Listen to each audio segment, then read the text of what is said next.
How to play Star Wars Destiny. The whole object of the game is to kill each other's characters. If my guys die, he wins instantly. If his guys die, I win instantly. Also, you lose the game if you run out of your deck and hand at the end of the upkeep phase. We'll get into that in a minute. In Star Wars Destiny, there's characters, upgrades for characters, downgrades for characters, supports that do not have dice, supports that do have dice, event cards. The cost of the card is up there. An event does its thing and then goes away. An upgrade card sticks to the character, and a character can have a maximum of 3 of them. A downgrade card sticks to your opponent's character, and each character can only have 3 downgrades. And supports stay out on the table. Some of them have dice, some do not. You can tell if a card has a die that goes with it because it'll have these 6 little boxes showing you the 6 little sides. Also, there's these little numbers on the bottom of the card that correspond with the die that goes with it. So if you look at that number on the bottom, it's 57, also 57. There are also battlefield cards. And there are plot cards, which look like this. It'll say plot and then have a point value in the bottom. More on that in a minute. These cards in the video are in sleeves, just because it makes them easier to play with and easier to shuffle, but this is what the back looks like. These are the parts of your play area. So you have your draw deck that each player has. You each will have brought a 30-card deck.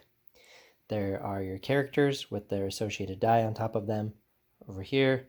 And then each player will have brought a battlefield to the game and possibly a plot.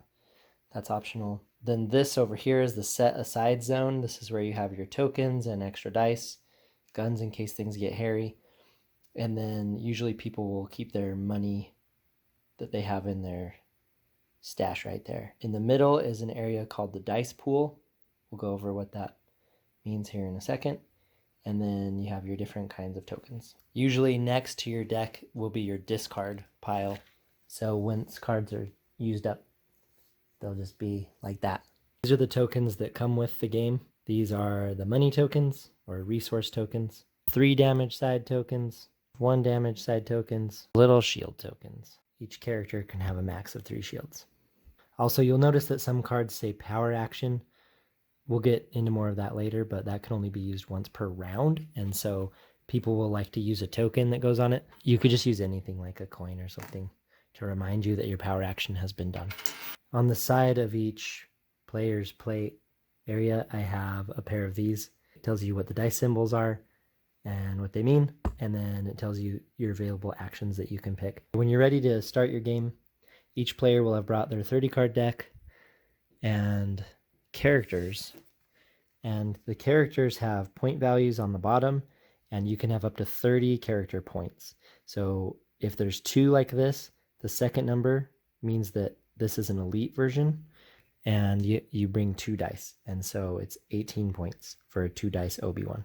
This deck is just using 1 die of hers, so that's 8 points. Plots also take up points that go towards your 30. So you always want to try and you always want to use up those 30 points. The opponent has a 1 die Grievous, so that's the 9 points if you're just using 1 die, 12 points if you're using 2. And then he has 2 copies of the Commando Droid at 8 points. When building your deck, the colors in your deck have to match the colors of your character. So I have blue and yellow here. So in here, all you can have is blue, yellow, and gray cards. Also, if your characters are hero, the cards in your deck have to be hero or neutral. You can't have any villain ones, unless the card says. You can have no more than 2 copies of a given card in your deck. 1 of something is fine, but you can't go over 2, unless the card says you can. Begin playing the game. Each player shuffles their deck. A few different ways to shuffle. You can kind of go sideways like this, or you just squish them into each other like that. This is how I do it so that I don't bend them. Like I don't do it the poker shuffle way. So I'll make little piles like this.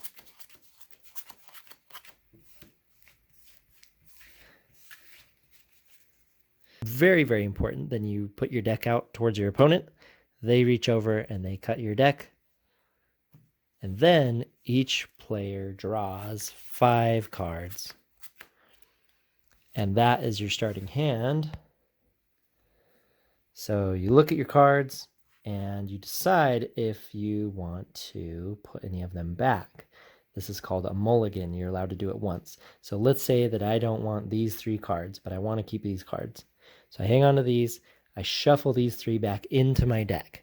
Give it a good shuffle. And then again, important, you let your opponent cut.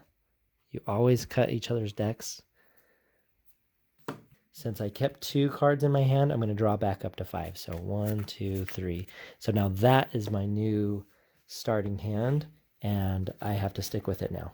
You can't mulligan again. So now that both players have their hand, you're ready to do the roll-off. So what the roll-off is both players get all their character dice that they brought to the game, and they roll them, and you add up the total value.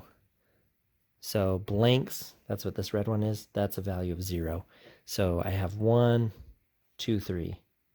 Then your opponent rolls all the dice that they brought to the game. And he got 2, 4, 6. So he rolled a value of 6. So that means that this player that won the roll-off gets to pick whose battlefield that the game is going to be played on. So again, both players brought a battlefield to the game, probably hoping that theirs would be chosen. Now, the person who wins the roll-off picks the battlefield. So if he picks his own battlefield, the other player's battlefield goes to your set-aside zone, so it goes out of play. And the player who did not get the battlefield, 2 shields distributed on their characters as they wish. So if you want them both on Satine, or 1 on Obi and 1 on Satine, whatever. And at the start of the game, then they're going to go first, and these guys go second. But let's say this guy, even though he won the roll-off, he chose his opponent's battlefield. So same thing, then it starts over here. Their battlefield goes in the set-aside zone and is not going to play. And then even though he won the roll-off, he's going to get to distribute shields as he wishes. It starts on the person's side of the table whose battlefield it is. This person's going to go first, and they are technically in control of the battlefield. Both players are going to get 2 resources out of the resource pool to start the game with. It is this player's turn first, which means they can do 1 thing. And the things they can do are listed on here. So you can play a card from your hand, you can activate a character or support, you can resolve your dice, you discard a card to reroll your dice, you can use a card action, or you can claim the battlefield. To play a card from your hand, you need to pay its cost by taking the tokens there and putting them over there. If it's an event card, you do what it says on it, and then it goes into your discard pile. So you just read, you're going to just do a lot of reading the cards. Like, what do the cards do? So you do what the event says, and then you put it in your discard pile. That's what events do. So if you want to play an upgrade card, you look at the cost, and if it's an upgrade, it's going to go on a person. So you put it on Obi or whoever you want it to go on. And you spend the money. So you take these little guys and throw them over there. And then if there's a die associated with it, you'll see those little boxes. And so you will go to your set aside zone. You'll grab the associated die. Then you put it on there. So that is playing a card. And that counts as 1 action. And then it's their turn to take an action. So you will, on your turn, you will do 1 of these. It doesn't matter which one. It doesn't matter what order. But you do 1 of them, and then it's the opponent's turn. If you play a support card from your hand, it just goes down. It goes down here. It doesn't attach to the people, and it doesn't get used up and go away. It stays on the table. So you pay the cost for it, and then it stays on the table. So activate a character or support. So when you activate a character, here's what it looks like. So you get the dice, you turn them sideways, and you shake all dice and any upgrade stuff, any upgrade dice associated with that character. And that's what your roll is. And then you put it above your character in your dice pool. So that character has now been activated. So this is exhausted. These dice are in the dice pool. This is ready. This is ready. This is exhausted. So activate means turn it sideways, roll the dice in, they go in your dice pool. That is 1 action, and then it's your opponent's turn. Another action that you can do is that you can discard a card to reroll dice. So let's say that I don't like what I rolled. I don't like that dice roll. So I can discard any card out of my hand, put it in my discard pile, and to re-roll any number of my dice that are currently in my dice pool. So I discard that, it's gone forever. Then I take my dice and I re-roll them. And then that's the new value of these dice. They go back in your dice pool like that. Another thing that you can do on your turn is use a card action. So if you look on a card and it says power action, that's an action that you can use once per round. That a round is both of you going back and forth taking turns until you both pass, and then the round is over. But your turn is just it's when it's your turn to take an action. So you can do the power action as your turn, or you may have another card that says action. So you could do whatever that says as your turn. You can resolve your dice. You can resolve any number of dice showing the same symbol at the same time.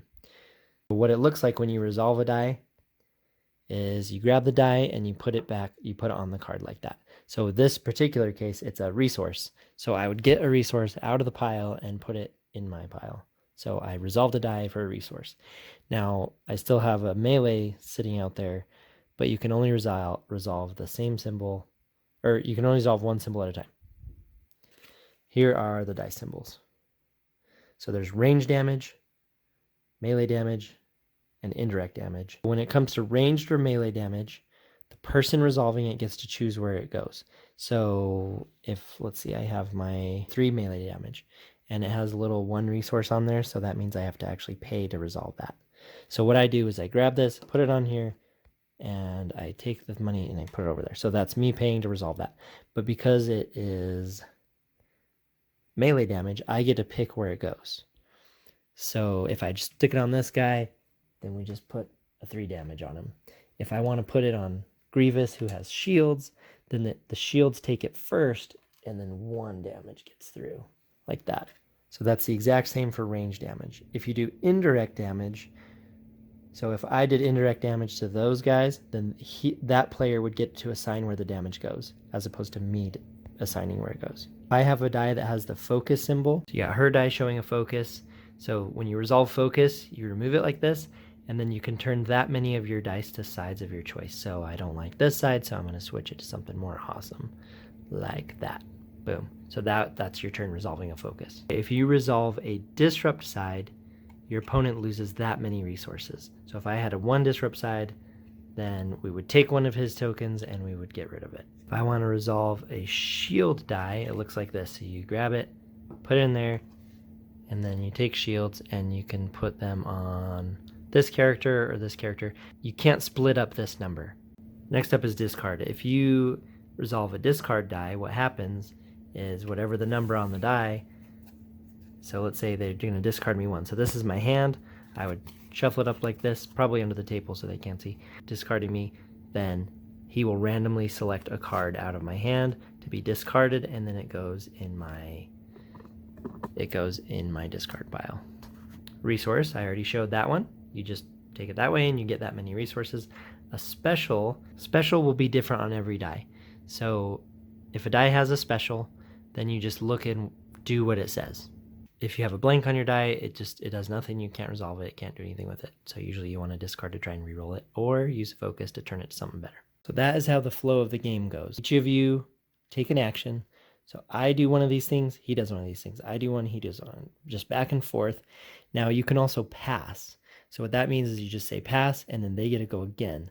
Now if they pass after you pass, then the round ends. Claim the battlefield. Typically when your stuff is all used up and you don't really have much else to do, you claim the battlefield. When you claim the battlefield, it looks like this. So if you already have it, you just say, I claim the battlefield.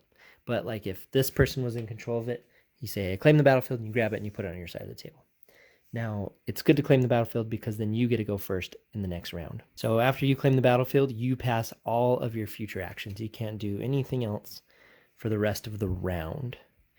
Then once the other guy's all done, then he will pass, and then you go into the upkeep phase. In the upkeep phase, you ready your characters. If there were any dice that were still out there that you didn't end up using, you put them back on your characters. You ready your characters like this. And then each player gets 2 more resources in their resource pool, so you can stock up money. And then when it comes to your hand during the upkeep phase, so you can get rid of stuff that you don't want and then draw back up to 5. So let's say I don't want this anymore. I just put it in my discard pile and then I can draw 4. But that's it. I can't draw and then be like, oh, I don't want this, and then keep drawing. No, I have to, once I'm done discarding, I have to draw up to 5, and then that's it. That's my hand. Damage stays on characters from round to round because that's how you win. You kill people. You get damage on them equal to their health, then they will die. So at the end of the upkeep phase, so let's say at the end of my last turn, I had nothing in my hand, and actually my deck was gone too. So I had nothing in my hand, nothing in my deck. The upkeep phase ends, I lose the game because I'm out of my hand and I'm out of my deck.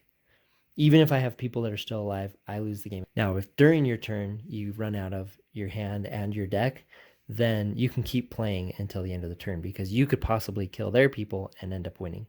So when all your characters are dead, then you lose. Now the game progresses. So whoever has control of the battlefield, they get to go first, which means they get to take the first action. They can play a card, they can activate a character, they can play a support, they can play an event, they can use a card action.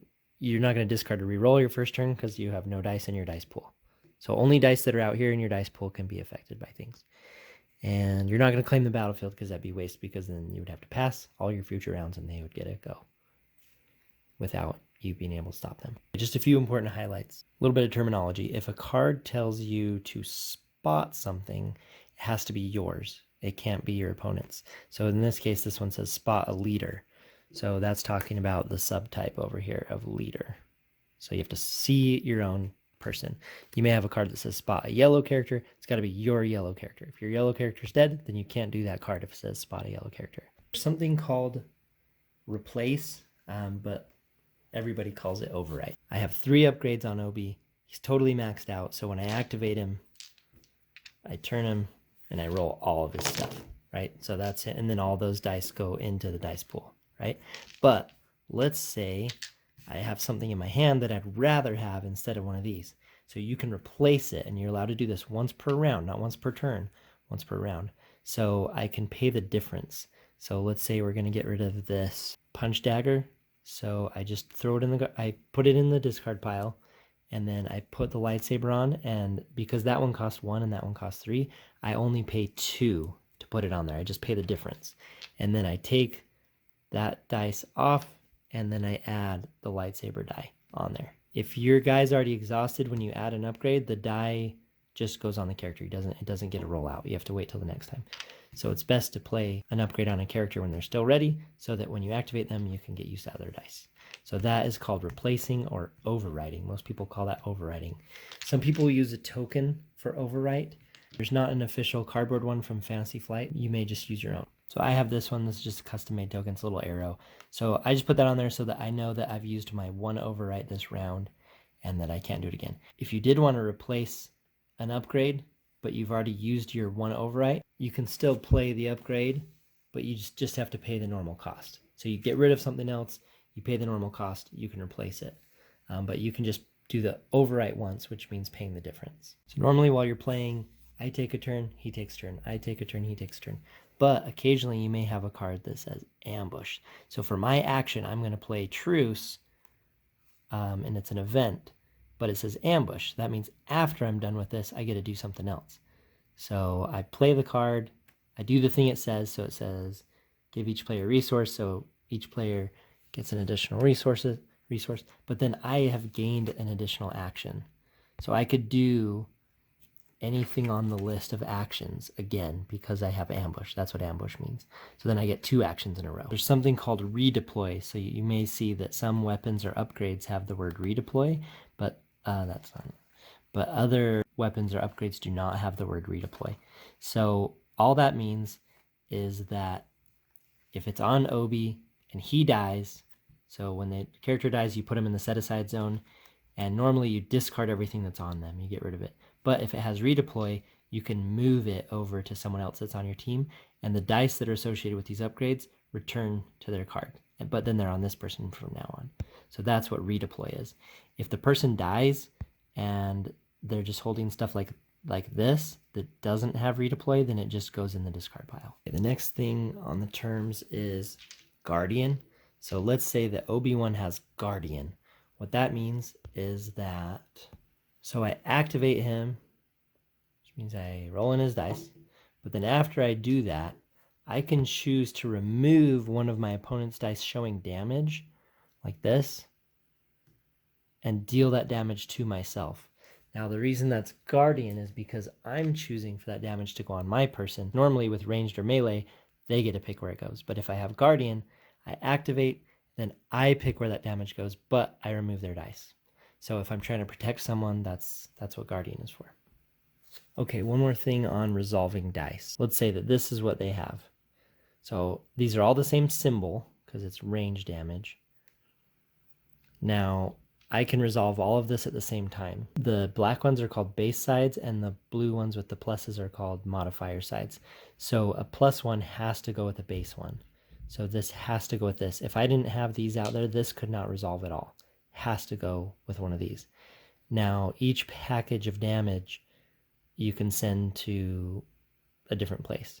So this all has to go to the same place. I can't divide it up. And if you're doing this all at once, because they're all the same symbol, you could send this to one guy and this to someone else. Or you could send it all in the same person. But this needs to go with that. When you use your action to claim the battlefield, you may do the claim ability if you'd like. You don't have to, but you may do it. Typically, it's a good thing for you to do it. That is Star Wars Destiny. You each show up with your decks, your characters and dice, some tokens. You each have a battlefield. You draw your 5 cards. Then you have the roll-off, which is you roll your character dice, and the person with the highest total gets to pick whose battlefield that you play on. And then whoever's battlefield that you're playing on, that person goes first, and you go back and forth doing actions. So each time it's your turn, you can do one action, then it's the other person's turn. When someone claims a battlefield and then the other person eventually passes, that is the end of the round. And you go to Upkeep Phase and start a new round, and you repeat until one team is dead or one team is out of cards. Thank you very much for watching. Make sure you subscribe if you want more stuff. Let me know what you think of this. Share this with people that you want to explain the game or people that don't want to just sit and read the rulebook. I'm going to include links to the rules and some other good stuff that you need. So if you want to read the rules or if you want to read the really long reference guide, you can do that. So look for some good links. Thank you very much for watching, and I hope you enjoy Star Wars Destiny. Let me know if you do.